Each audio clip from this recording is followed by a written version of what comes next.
infatti tutti quelli che sono guidati dallo Spirito di Dio, questi sono figli di Dio.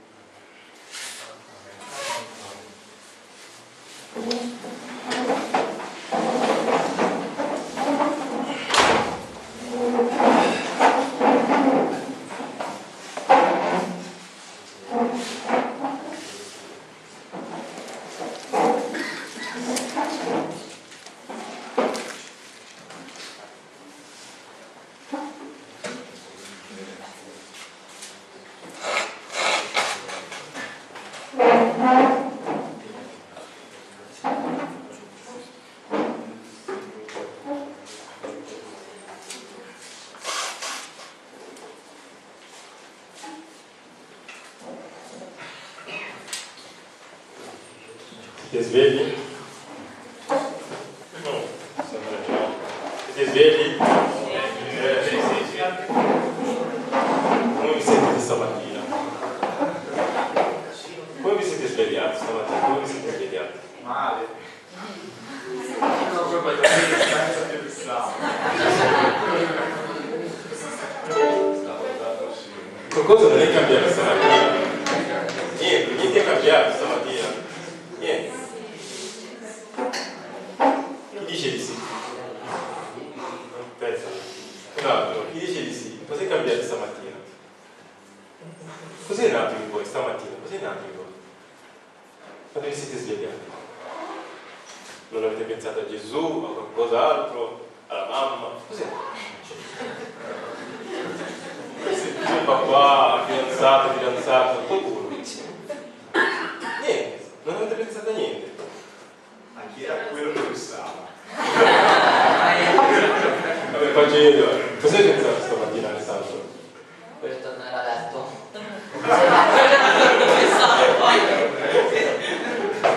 Questo l'abbiamo anche mai fatto, dico una bugia se vuoi.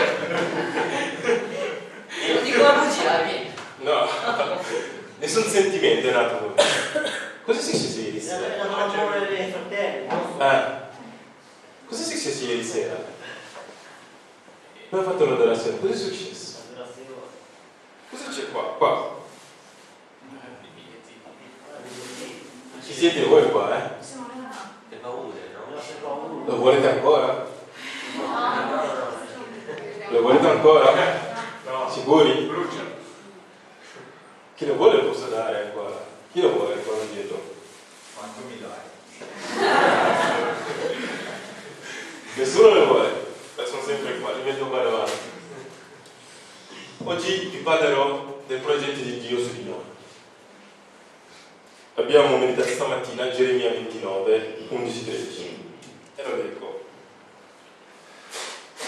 Io, infatti, conosco i piani che sto progettando sul vostro conto, oracolo del Signore. Piani di pace e non di sventura, per darvi un futuro pieno di speranza. Mi invocherete, camminerete dietro di me, mi pregherete e io vi ascolterò. Mi cercherete e mi troverete, poiché allora mi consulterete con tutto il vostro cuore. Settimana fa stavo pregando sulla parola per parlare stamattina, dicevo, Signore, cosa devo dire? Cosa devo dire? Non so cosa devo dire. E ci ho pregato, niente, il Signore non parlava. 3-4 giorni fa ho detto, ok, adesso devi parlare, perché non posso andare di fronte ai ragazzi, non so cosa devo dire. Ok, preghiamo. E mi esce questa parola.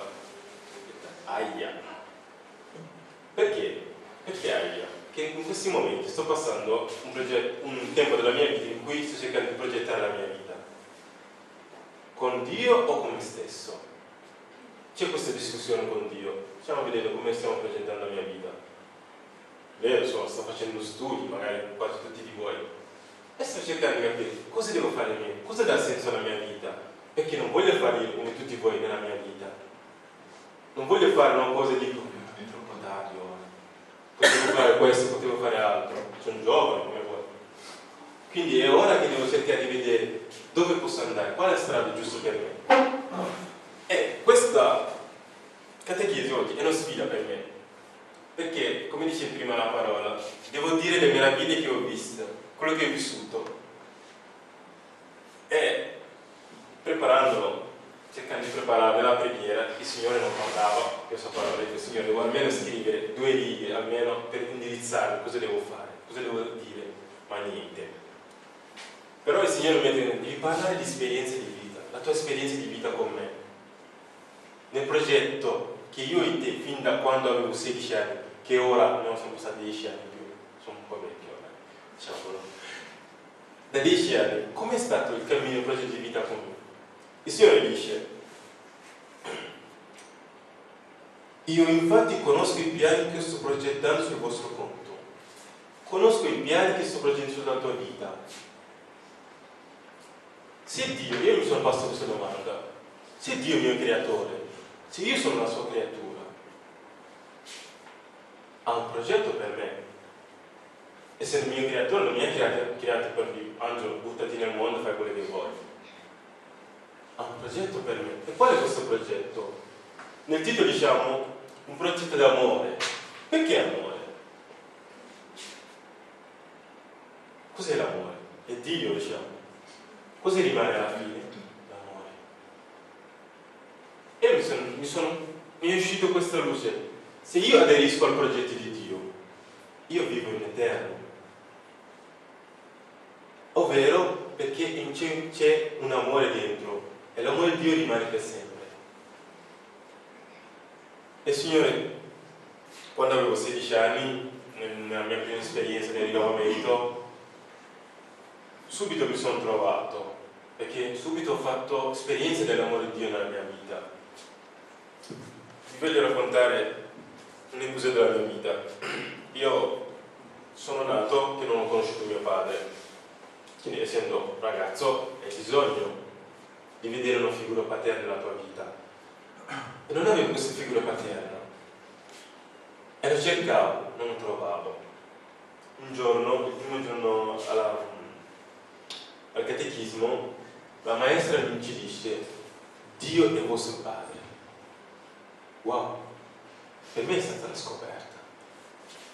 È stata la cosa che mi ha fatto stare in piedi. Questa cosa me la ricordo, ho avuto 5-6 anni, qualcosa del genere, ma è rimasta nella mia testa, non è mai cambiato. Dio è mio padre. E da lì, fin da ragazzino, cioè io non me ne rendevo conto, mi stavo dicendo, ma che se Dio è mio padre, quindi c'è qualcosa per me. C'è qualcosa per me. Però era messa a parte, l'avevo messa a parte. Intanto facevo la mia vita, però sapendo che Dio c'è. Essendo il mio creatore, Dio c'era. E Dio conosceva quello che aveva per me. Io vi dico, quando avevo 16 anni non usavo neanche parlare davanti alle persone. Ora che dico che sto parlando davanti a voi così, ragazzi, se me lo dicevano 10 anni fa non ci avrei mai creduto. Ma c'è stato un cammino, c'è stato un lavoro. Il profeta Geremia all'inizio dice: Signore, io non so parlare, sono giovane. Il Signore dice: no, io sono con te. Il profeta Geremia aveva 16-17 anni quando il Signore l'ha chiamato. E essendo in Israele, c'è un ragazzo di 16-17 anni che va davanti a parlare del Signore, è una cosa grandiosa, mai vista. Dovete sapere che Geremia ha passato, come diceva ieri il padre Matteo, questo non temere. Geremia l'ha vissuto, cioè ha vissuto anche la fedeltà di Dio nella sua vita. Vi rendete conto, un giorno il Signore ha chiesto a Geremia di andare, come io sto parlando con voi, di andare a braccia in giù a parlare davanti. Ma questo fa parte del progetto di Dio, nel lavorare nella persona per aderire al suo progetto. Dio ha un progetto per ciascuno di noi. Quindi questo progetto non è come, per esempio, fai 3 anni di università, non li fai neanche, ti danno un diploma. Cioè, Angelo, vai a fare l'ingegnere. Cioè, non ho fatto neanche 3 anni di studio. Cosa vado a fare? Nulla. Quindi devo fare 3 anni di studio in ingegneria, tosto. Ancora devo finirlo, speriamo a marzo, grazie a Dio. Però devo fare un percorso. E questo percorso com'è? Non è che Dio ti dice: Angelo, o Marta, o Valeria, o Gloria, Samuele, poi ci farà la sua testimonianza, o Ivan, ho un progetto per te. Quindi tu stai buono lì, tranquillo, io faccio. No. Bisogna rimboccarci le mani con Dio. Io mi ci metto, Dio mi ci mette. Quando io penso di fare il primo passo, Dio c'è prima. Mi aspetta già. Quindi io devo fare quel primo passo. E ieri parlando dicevamo del non temere. Questo non temere, cos'è? Io mi ricordo che anche ora lo faccio. Ok, Signore, voglio fare questo con te. Ma sotto sotto ci metto il mio. E poi sì, Signore, però quando c'è da fare faccio io. E fallisco sempre. Ieri sto cercando di ricordare tutte le cose che ho fatto. Poi ho detto, Signore, sì, facciamo insieme. Poi dopo faccio io, ho fallito. Non mi sono vinto niente, volevo fare un esempio. Ma nella mia vita ho capito questo. Che cercando di voler fare la mia propria strada non vado da nessuna parte. E per esempio è come un'uova che va incontro a un muro, si spacca. Un'uova che va contro un muro. Se cerco di fare la mia propria strada. Ma il Signore riesce anche a scrivere sulle righe storte. Il Signore mi conosce, progettando. Il Signore dice, ho già progettato. Il profeta Geremia dice anche nei primi capitoli, il Signore mi ha chiamato dal grembo materno. Dal grembo materno mi ha consacrato. Quindi vuol dire che il Signore ha già un progetto per me. Anche prima che mia madre sapesse che sesso avrò, chi sono, maschio o femmina, il Signore aveva già messo tutto. È un progetto ben fatto per la mia salvezza, per la mia felicità. E questo progetto, e bisogna scoprirlo. Si scopre camminando con Dio, non temere. Ieri abbiamo dato le paure, quelle paure che non ci permette di fare il passo in più, l'abbiamo dato ieri. E ancora qua, chi lo vuole prendere, ancora qua. Chi non lo vuole riprendere, lascia a Dio.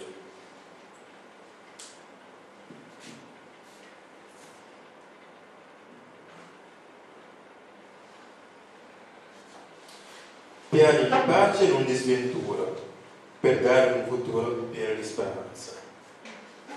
Piani di pace e non di sventura.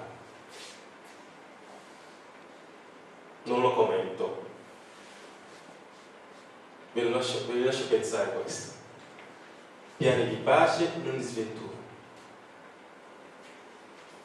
Katusha, cosa cerchi nella tua vita? Cosa vuoi di più nella tua vita? Felicità? Sì. E dove lo cerchi?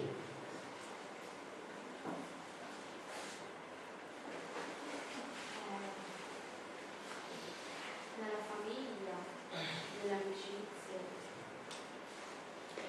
E dov'è la fonte della felicità? Io lo cerco nell'amicizia e nella famiglia, ma dov'è la fonte? Nella fede. Eh? Nella fede. Nella fede di chi? In Dio. Cosa voglio dire? Voglio dire, noi siamo fatti a immagine e somiglianza di Dio, siamo figli di Dio.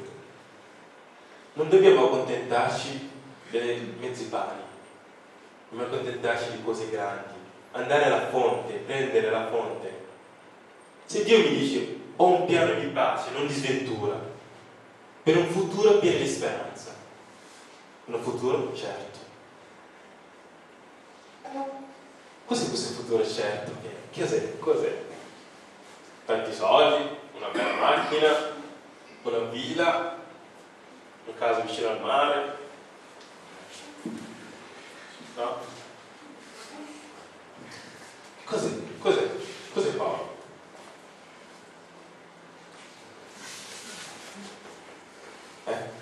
Cos'è questo futuro pieno di speranza? Cos'è?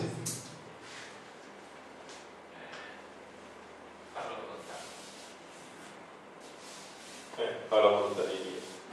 Padre Matteo, che è più anziano nel cammino, anche prete, sa che fare la volontà di Dio è difficile. fare la volontà di Dio. E lo dico, la volontà di Dio non è facile. Non è facile, perché la volontà di Dio va a destra e noi, la nostra volontà va a sinistra. E per andare a destra, come dice la parola, il seme caduto in terra deve morire. Deve morire. Cioè io devo morire del mio orgoglio, del mio pensare a me stesso.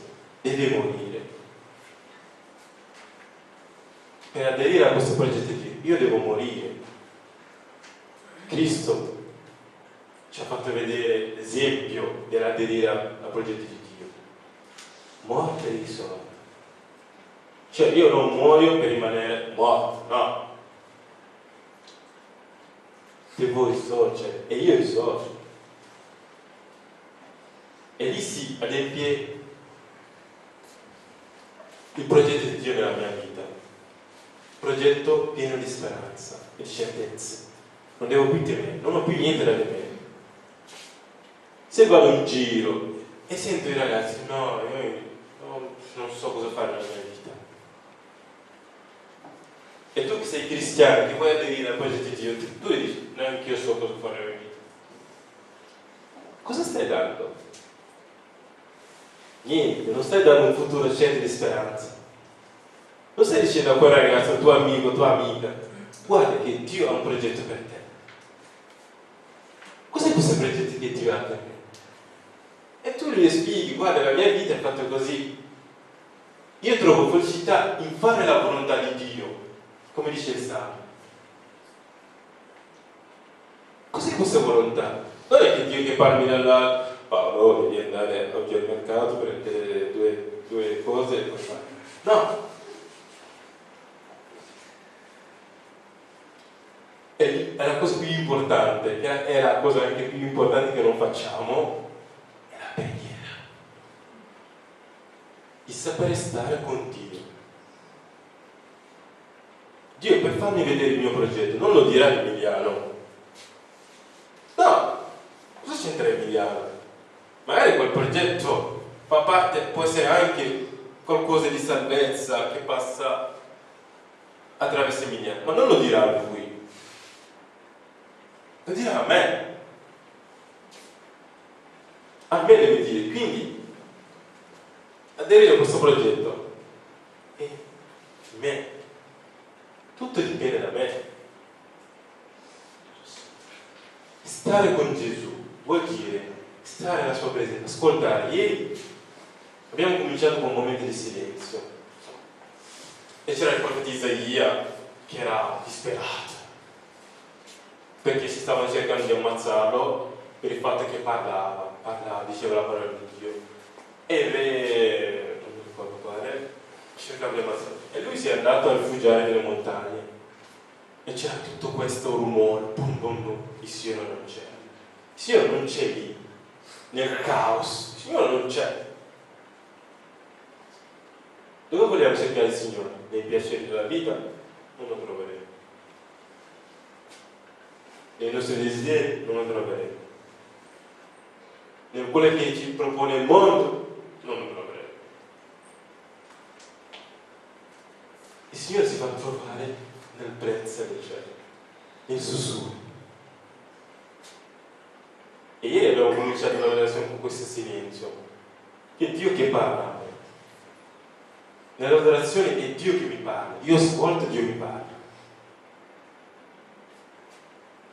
E per parlare e per ascoltare la volontà di Dio, la voce di Dio, deve essere tutto. Il mio essere deve essere posto all'ascolto. Mente, cuore, pensieri, tutto. Perché Dio non è avaro. Dio non è avaro. Parla. E quando parla, come dice Isaia 55, Ebrei 4:4, come definisce la parola? La parola si autodefinisce. Isaia 55, la parola è come la pioggia che scende dal cielo. Irriga. Fa la volontà di Dio, poi ritorna. Però deve fare. Ebrei 4 dice che la parola è come una spada a doppio taglio. poi il resto non mi ricordo il versetto, però taglia, separa, giudica, apre la mente, ti forma, ti dà speranza.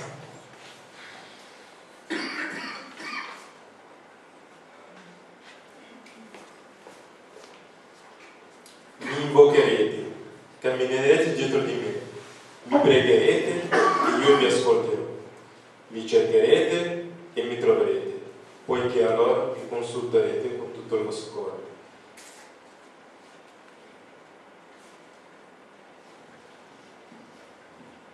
Mi invocherete, bisogna invocare il Dio per aderire al suo progetto. Gesù vieni in me, Gesù vieni in me. Mio padre spirituale mi dice, quando ti svegli la mattina, dici Gesù vieni in me. Boh, io mi sveglio la mattina e Gesù vieni in me. E ci sta pensando, Gesù vieni in me, cosa vuol dire? Cioè io mi alzo la mattina e dico Gesù vieni in me. Ok, la mattina comincio così, devo andare all'università, devo fare tutto quello. Gesù vieni in me. Il alzarsi la mattina, andare all'università, andare al gruppo, fare questo, fare questo. Gesù vieni in me. Ovvero, tutto quello che faccio deve concordarsi alla volontà di Dio. Deve essere in Dio, la mia giornata. Cioè non pensate che il progetto di Dio sia, per esempio, fra 5-10 anni sarò questo, sarò là. No, il progetto è come una casa. E si costruisce mattone dopo mattone. Non spunta come un fungo così, boom, no. Mattone dopo mattone, giorno dopo giorno, io devo cercare di fare un passo in più per aderire al progetto di Dio. Gesù vieni in me, vieni nella mia vita. Questa giornata devo andare a fare questo, devo studiare, devo andare a lavorare. Il lavoro, anche un progetto di Dio. Apri la mia mente, Dio, per capire veramente cosa devo fare nel lavoro. Perché nel mio lavoro si vede te. Perché c'è questa differenza, per esempio, quando un dottore, per esempio, va all'ospedale, comincia a lavorare, è sempre più gioioso. Sa stare in mezzo ai malati, sa dare speranza. Un dottore che conosce Gesù. Perché? E un altro che viene, arriva e fa, vabbè, ti guardo così, bom bom bom bom, vabbè, ciao, vabbè, può andare. Perché ti dà soltanto la sua conoscenza di medico, su questa malattia. Ma devi dare, c'è l'altro che ti dà qualcosa in più, una speranza. Un malato terminale. L'altro medico gli viene, mi dispiace, ti manca magari una settimana. Anzi, mi dispiace. No. Quello lì rimane e gli dice, una settimana la mia vita finisce. E l'altro medico, pieno di Gesù, che cerca di aderare al progetto di Dio nella sua vita, nel suo lavoro, viene e gli dice, ci manca una settimana, ma non è mai troppo tardi. Dio c'è. Noi possiamo dire che manca una settimana, ma Dio può darti ti mancano ancora 2 anni. Può essere. Dio può guarire. Magari una malattia, quella malattia gli può essere una cosa per aderire al progetto di Dio. Se vi state stancando dite però che fermo subito. C'è ancora tempo, Valerio. C'è ancora tempo.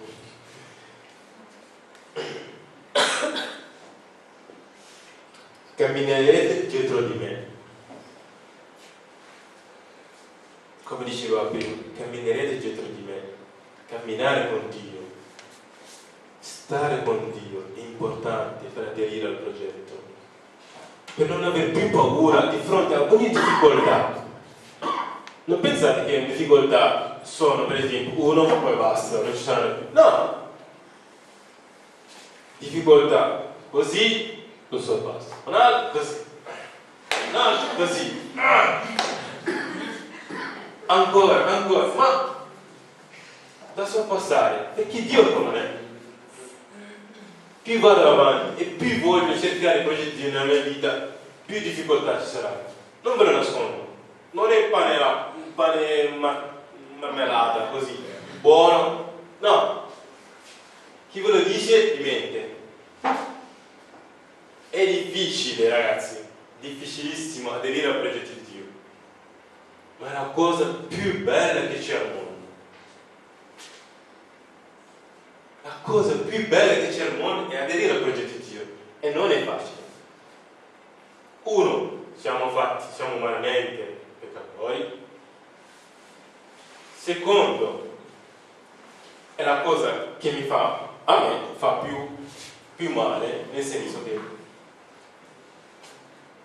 quando vuoi aderire al progetto di Dio non troverai altre persone fuori che ti diranno no, ma troverai persone che ti sono più accanto, che cercheranno di stoccarti, non sapendo, magari non lo fanno di proposito, o magari vogliono vedere qualcosa in te altro,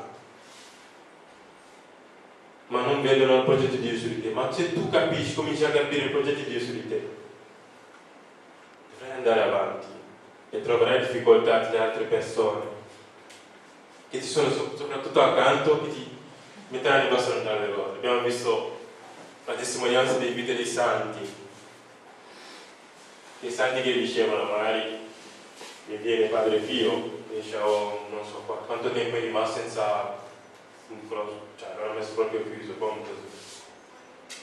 da chi?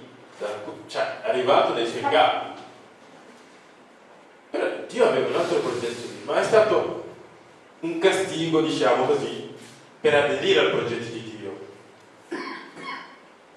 Sarà sempre difficile, però Gesù c'è, e ve lo dico come sorriso. Gesù c'è, mi basta Gesù.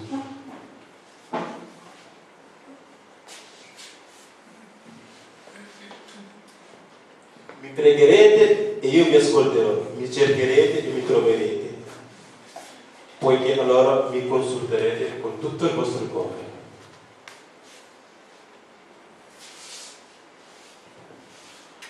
Mi pregherete e mi cercherete, e il Signore si farà trovare. E in questi 3 giorni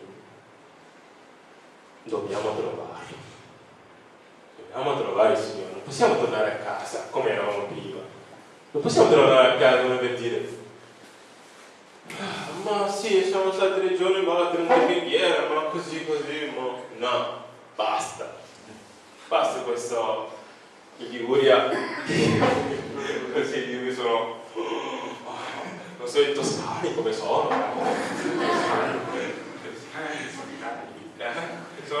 I toscani sono carichi. Vedi quello che voglio dire? Qualcosa deve cambiare.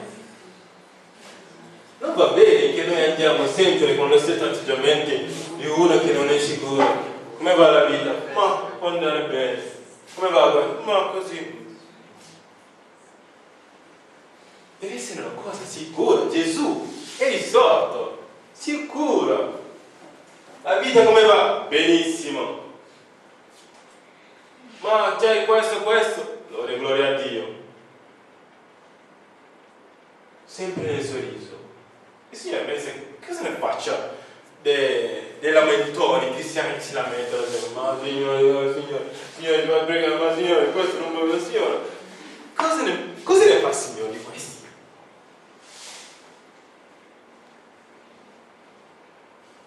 Il Papa ci chiede di essere gioiosi, cristiani gioiosi. Il Papa non deve neanche dirci questo.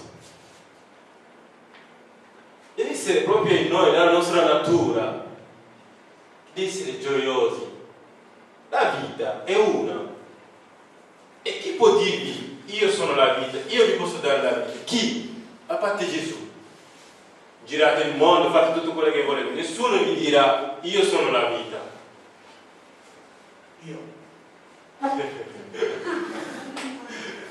Nessuno vi può dire io sono la vita. Non lo troverete mai, mai, mai. Se Gesù mi viene, io sono la vita. Io sono la vita, vieni a me. Voi tutti che siete stanchi e afflitti, venite a me. Cosa di più devo? Perché mi devo ancora trattenere? Se io la mia c'è dentro di me qualcosa che mi spinge a cercare la vita, a cercare la felicità. Cosa mi trattiene? Le mie paure, queste paure. Mancano ancora poi paure di Samuele e di Esther. Cosa mi trattiene?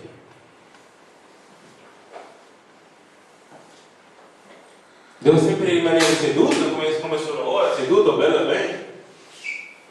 O devo fare qualcosa in più? Devo rischiare. Bisogna rischiare, ragazzi. Ve lo dico chiaramente, bisogna rischiare. Non si può stare con le mani in mano. Si rischia nella vita. E si rischia solo in Gesù se si vuole vincere qualcosa. Bisogna scommettere su Gesù. Gesù è come giocate alla lotto, ai cavalli, così. Bisogna puntare sul cavallo che c'è scritto Gesù. No, e gli altri arrivati secondo, terzo, ultimo. Bisogna arrivare primi, ragazzi. Bisogna uscire fuori da questa mentalità che dice ma se arriva, no. Non deve essere la coda, ma la testa. Primi. Dovete essere primi, dovete pensare in cose grandi, non cose piccole, cose grandi. Dio ha preparato qualcosa di grande per me. Dio che essere infinitamente grande, come può preparare qualcosa di infinitamente così piccolo? No, non è nella sua natura di fare cose in piccolo. Non è che rimaniamo, sì, ma mi posso accontentare? No, no e no. Cose grandi. E bisogna tornare a casa sicuri. Ve lo dico, e vi guardo negli occhi. Tornare a casa sicuri. Qualcosa deve cambiare. 3 giorni avete speso 80 euro, non sono serviti a nulla.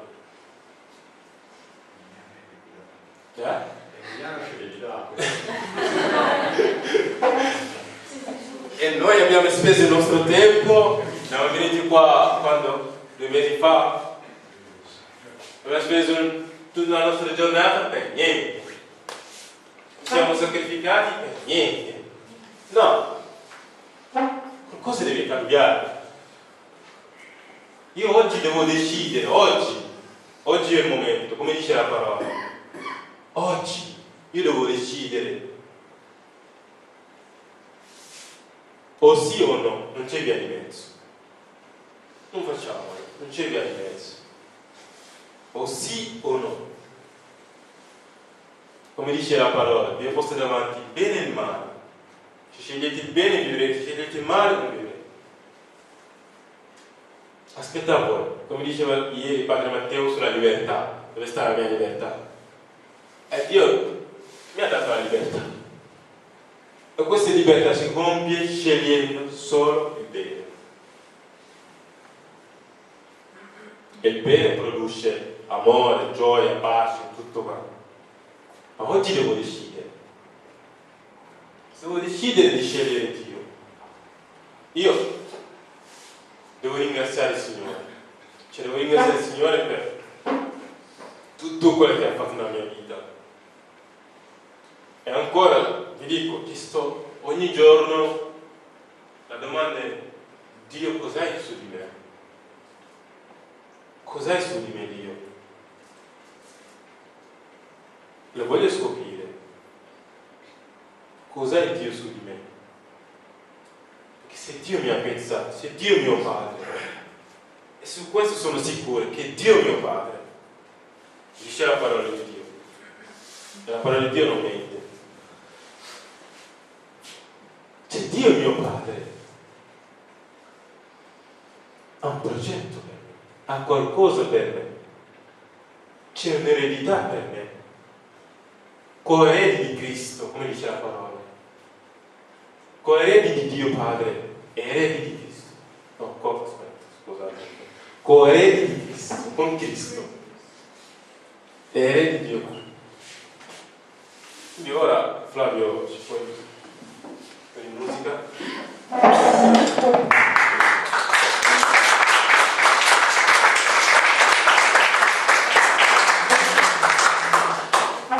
Ora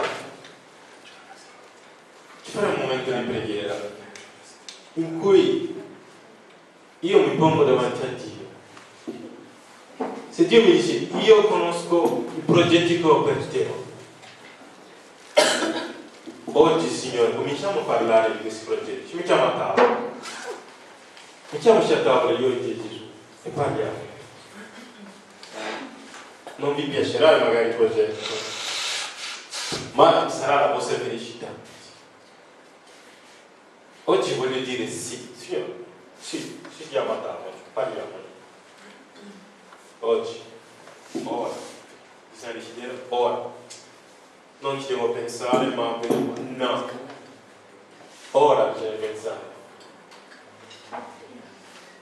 E vi chiedo di chiudere gli occhi. E immaginate di essere a tavola con due seggi. Uno ci sta a voi e di fronte c'è Gesù.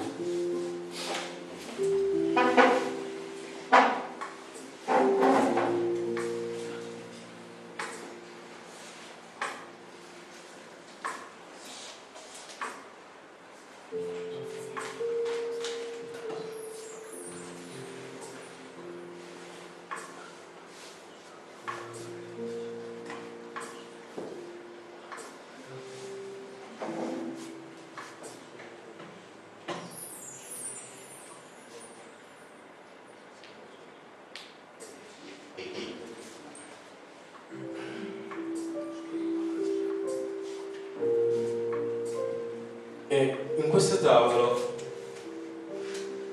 non dovete voi parlare, il Signore vi deve parlare. Voi gli fate queste domande: Signore, cos'hai per me?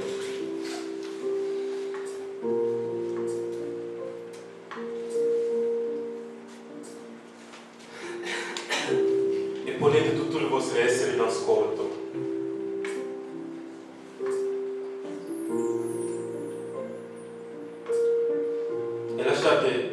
Non cantate, rimanete proprio, lasciate che gli altri cantano, ma voi state in silenzio.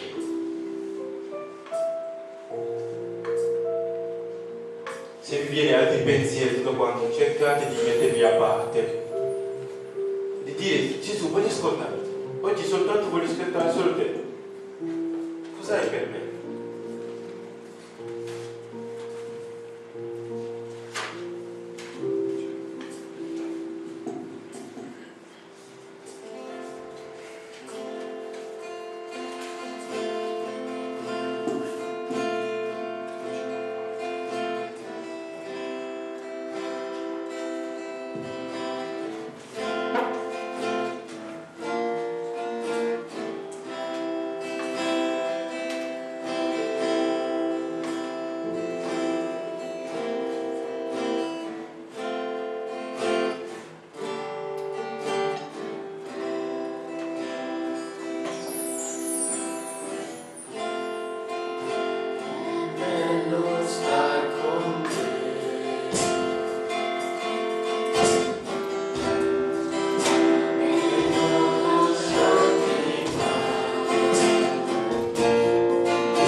baci di speranza.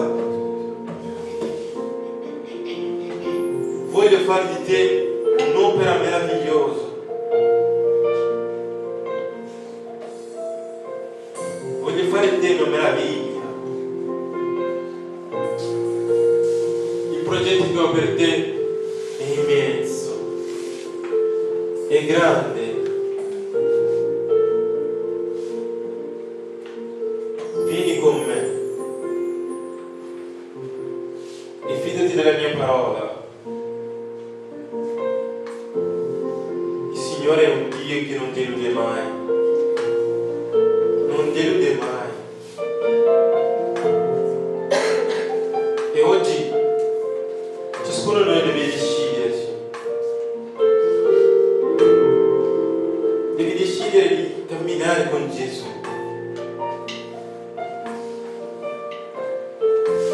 Di invocarlo ogni giorno, camminare con Lui, perché bisogna gettare le reti.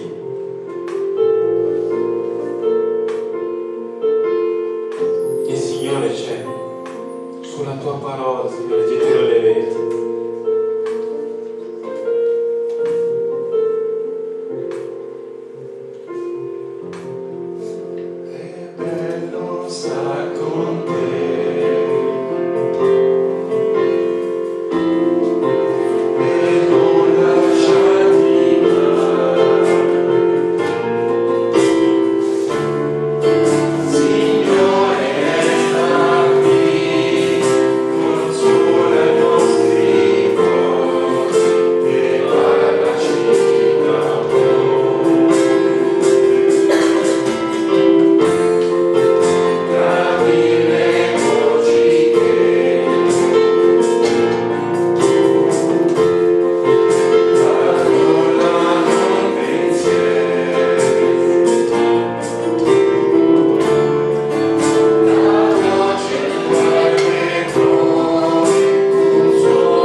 E oggi, Signore, vogliamo dirti di sì, un sì rinnovato sulla tua parola, anche se tutto sembra difficile, anche se non vedo niente intorno a me, ma io voglio dire sì, Signore,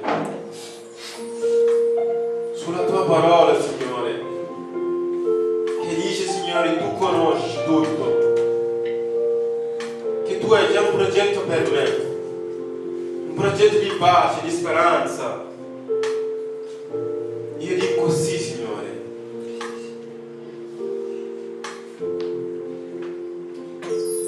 Abbi il coraggio di dire sì oggi al Signore. Dire sì al Signore. Voglio dire sì, Signore. Sulla tua parola, Signore, dico sì.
Davvero Angelo, perché per quel che lo conosco ha sempre veramente detto sì al Signore, si è sempre buttato. Grazie.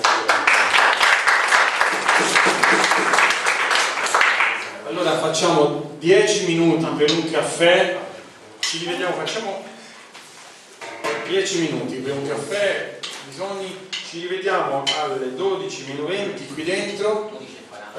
C'è una sorpresa, che abbiamo un ospite stamattina.